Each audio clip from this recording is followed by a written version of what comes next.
아들 연산군으로 가보죠. 연산군은 재밌는 얘기가 많아요. 왕의 남자.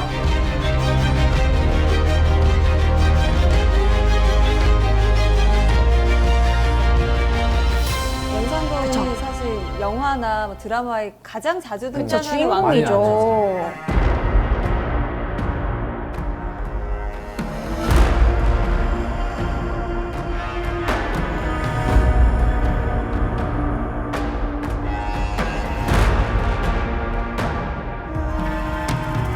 연산군은 뭐 지금으로 치면 최초의 엔터테인먼트가 아닌가. 네, 이제 일단 연산군 때 피바람 얘기부터 먼저 하도록 하겠습니다. 첫 번째, 무오사와 갑자사화는 시험에 너무 잘 나오거든요. 사화. 무갑기을이라고 사림이 화를 입었다. 그래서 사화라고 합니다. 훈구와 사림이 싸워서 4번 다 사림이 당해요. 근데 첫 번째 무오사화는 무오년이지만 무오한 사람이 죽었다라고 생각하시면 됩니다. 무한 사람. 네. 아까 성종 때 김종직 있었잖아요. 네. 김종직이 조의제문이라는 사초를 그러니까 역사의 앞에다가 이제 약간 실으는 그런 글이에요. 요걸 나중에 실어라라고 김일손 그의 제자에게 시켜요. 근데 그 내용이 항우에게 죽음을 당한 의제를 조문한다. 의제는 단종이고 항우는 세조다.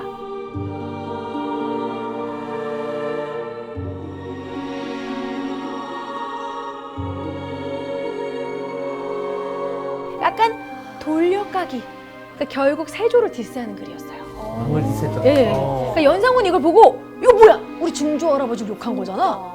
그래서 조의제문 누가 썼어? 그랬더니 김일손이 실었다. 그래서 김일손이 죽게 돼요. 사약을 먹고. 근데 사사돼요. 연산군 그걸 어떻게 알았어요? 그러니까 그 사초를 왜 보여주면 안 되는데 네. 신하들이 이제 그 화를 일으키게 훈구파들이 보여준 거죠. 일부러 훈구파들이 딱. 고자질 한 거죠. 자, 그래서 이 김일손은 죽고 김종직은 이미 죽어 있었거든요. 네. 어려운 말로 부관참시. 아하. 관에서 꺼내서 굳이 관에서 꺼내서 목을 쳐요. 어우. 2번 죽이는 거죠. 사체 회사. 해골을. 네. 그러니까 그런 식의 화를 입었다. 무오사화. 무사화. 그 다음에 갑자사화는 갑자년에 일어난 것이지만 말 그대로 갑자기. 갑자기 일어났다. 예, 임사홍이 이게 니네 어머니 돌아가실 때 피 흘린 그 저골이야. 그래서 굳이 그걸 보여줘가지고 진짜. 자극했네요. 폐비윤씨 문제로, 예, 폐비윤씨 문제 보여준 거예요. 건들면 안 될 걸 건드려 그렇죠. 버렸어요. 뭐라 그럴까 분노 버튼. 네. 진짜. 근데 너무 잔인한 일이 벌어졌어요 그때는. 그때는 훈구도 화를 입고 사림도 화를 입었는데 후궁들은 정말 잔인한 일이지만 후궁들을 자루에 넣고 때리는데 본인이 때리지 않고 그의 아들들에게 때리고 있어요. 아우. 어머. 근데 아들 한 명은 그 소리를 듣고 자기 어머니인 줄 알고 멈췄지만 다른 아들은 모르고 때리고 막 그런 식으로. 그리고 이제 자기 어머니를 이제 시어머니로 자기 어머니를 많이 핍박했던 인수대비한테 가가지고 헤딩을 날리고 인수대비 그 뒤로 이제 알아누워서 그 뒤로 좀 이따 죽고. 그래서 연산군이 그때부터 이제 삐뚤어지기 시작합니다. 나 정치 안 해. 나 여자 좋아. 이제 막 폭색증 색에 빠지게 되는데 이 신하들을 채청사, 채홍사를 파견했다고 하는데요. 채청사는 채굴한다 이런 식의 채취, 청, 푸를 청, 젊은 여자들. 채홍사는 붉은 홍, 예쁜 여자들. 유부녀도 예외는 없어요. 전국으로 이쁜 여자들과 젊은 여자들 다 데려와서 성균관을 비워놓고 합숙 훈련을 시킨 뒤 엔터테인먼트. 아, 영화에서 나왔던 거. 예, 맞아. 정말 그런 식으로 해서 노래 부르고 춤추는 이런 식의 장기자랑. 1등. 그래서 이제 1등이 되면은 흥청이 됩니다. 그래서 흥청이 되면 책 막 엄청난 가옥도 주고 토지도 주고 노비도 주고 거기서 나온 게 흥청 망청. 흥청망청의 시대인 거죠. 그래서 신하들이 그러시면 아니 되옵니다. 너 이제 앞으로 말하지 마. 그래서 목에다가 신원패를 매달아줘요. 너 이제 말 못해. 무건수행, 강제 무건수행. 그리고 이제 경연도 폐지. 뭐 이런 식으로 이제 폭군으로서 막 장록수랑 맨날 그런 식으로 흥청망청 지내니까 결국은 쫓겨나죠. 그래서 중종에 올라가게 되고 쫓겨나게 되었다. 이런 걸 반정, 중종 반정으로 반정. 연산군을 쫓겨나게 됩니다. 네, 그래서 군이 되는 거죠. 연산군.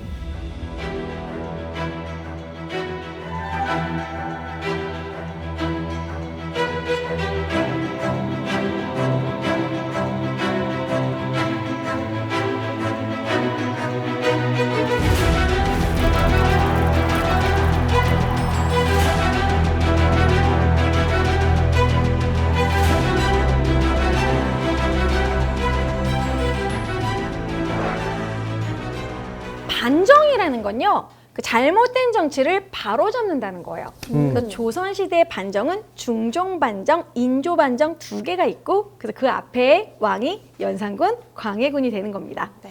이제 중종으로 넘어가 볼게요.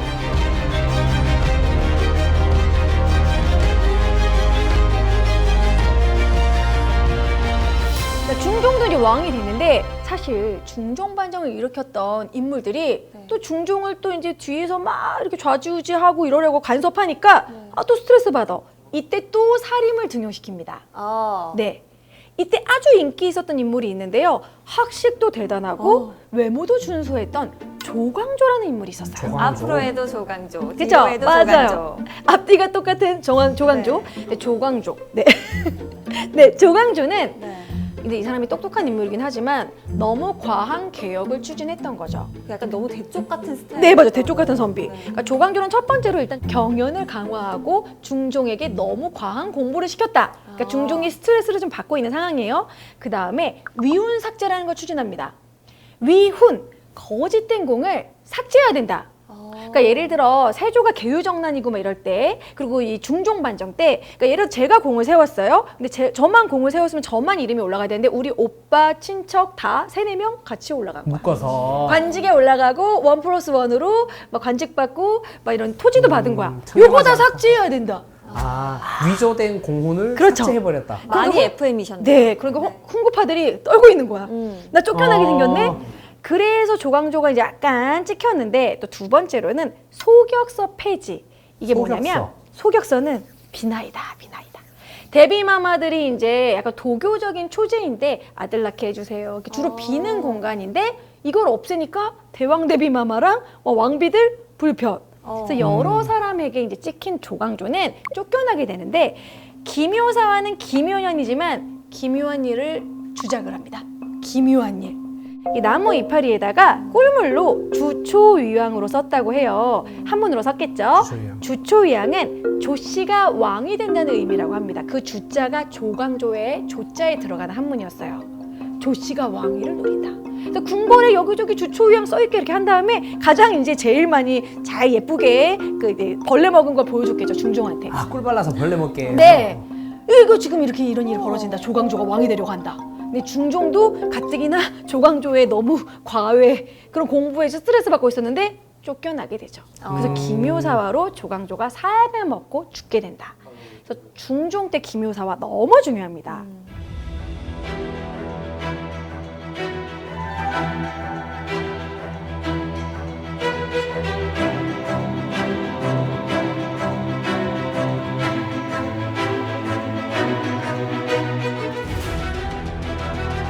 자, 그러면 이제 중종에 이어서 명종 얘기를 하려고 하는데요.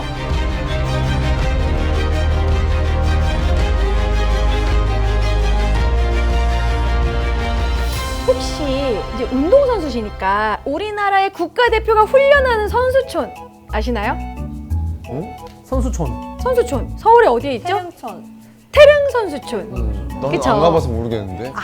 네네. 국가대표를 안 해봐가지고. 태릉 선수촌이 유명하잖아요. 그러면 태릉 선수촌이 이 태릉은 누구의 묘일까요? 태종이나 태조이. 보통 그렇게 알고 있어요. 태종의 묘인가? 태조의 묘인가? 근데 태릉에 가보면 묘가 커요. 아주 잘 해놨어요. 이 태릉의 묘가 명종의 어머니였던 문정왕후의 릉입니다. 와, 왕후의 릉이 그렇게 네, 커요? 왕후의 릉이 되게 크다는 건 그만큼 그 문정왕후가 힘이 컸다는 거예요. 혹시 여인천하 보셨을까요? 여인천하. 예야. 음. 거기서의 전인하 씨가 문정왕후입니다. 그러니까 사실 그래서 명종은요 거의 뭐 어릴 때 10대 때 즉위해서 34세 죽을 때까지 거의 엄마가 다 했다. 처음부터 끝까지 거의 그 정도로 봐야 될 엄마 정도로 파워. 문정왕후의 힘이 컸어요. 그런데 이제 문정왕후가 이제 명종을 낳고 이 명종이 그러니까 명종이 어릴 때였죠. 사실 중종의 아들은 인종이라고 있었어요. 인종. 중인명. 그쵸. 네. 중종 다음에 인종이 있었는데 인종은 되게 착한 인물이었는데 문정왕후가 어렸을 때부터 계속 가스라이팅이라고 해야 되나? 네. 스트레스. 너 나를 언제 죽일 거냐? 우리 모자를 언제 죽일 거냐? 막 이런 식으로 너 내가 빨리 죽었으면 좋겠지? 막 이런 식으로 아닙니다 어머니 막 이러고 그래서 한 번은 문정왕후가 인종을 죽이기 위해서 쥐에 불을 붙이고 화재를 낸 적이 있습니다. 그래서 인종이 어머니가 내가 죽길 원하는구나. 그래서 그 불이 타는 정각 안에서 그냥 가만히 있었다고 해요. 어. 나 그냥 죽어야겠다. 어머, 완전 효자여서. 그런데 이제 밖에서 중종이 아들아 나와라. 아버지의 목소리를 듣고 또 불효를 저지를 수 없어서 나왔다고 해요. 그래서 그랬던 좀 착한 인종은 중종이 죽고 나서 3년상을 치를 때 진짜 너무 안 먹고 죽도 제대로 안 먹어서 그래서 빨리 죽게 됩니다. 와. 그래서 이제 명종이 즉위하게 된 거예요. 10대에. 그러니까 이때 바로 마지막이 을사사화인데요. 네. 이런 그 인종의 외삼촌 유님 그리고 명종의 외삼촌 윤원영이 대윤과 소윤, 그래서 대윤은 인종 쪽, 소윤은 명종 쪽, 이 대윤과 소윤의 싸움을 을사사화라고 해요. 아, 둘이 이름도 비슷한데 싸웠어요? 네, 대윤과 외삼촌끼리 싸움. 그랬는데 인종이 죽어버렸잖아요. 네. 그래서 이제 결국에는 소윤, 명종이 즉위하면서 소윤이 이기게 되는 거. 그게 마지막 사화, 을사사화입니다. 아.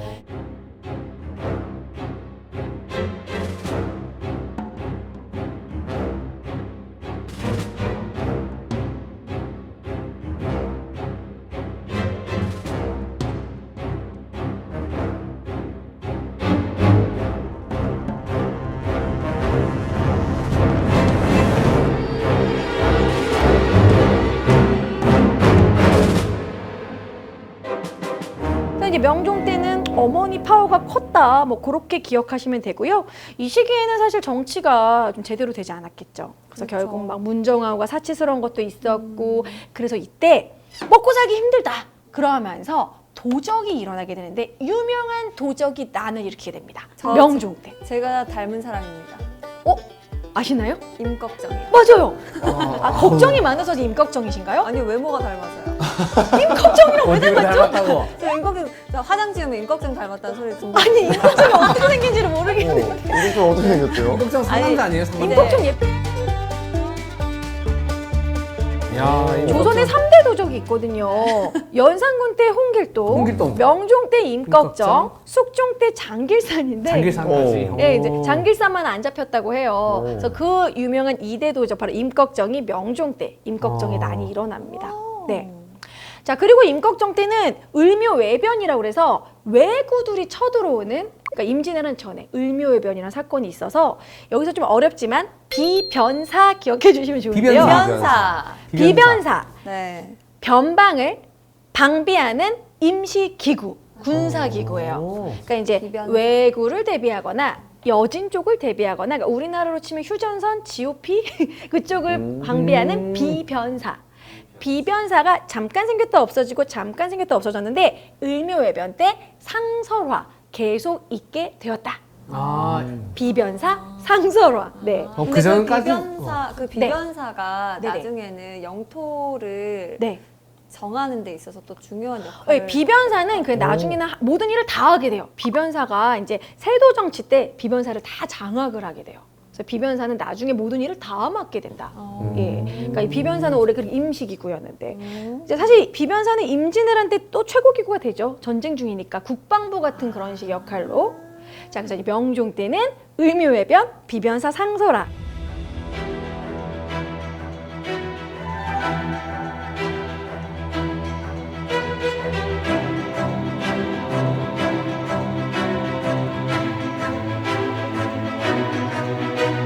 드디어 선조로 넘어가 보도록 선조. 하겠습니다. 선조. 선조하면 할 말이 많죠. 네. 자, 선조는 일단 임진왜란 때문에 빠르게 피난 가서 욕먹은 맞아요. 왕이잖아요. 어떻게 백성을 버리나이까. 그쵸? 네. 바로 도망감.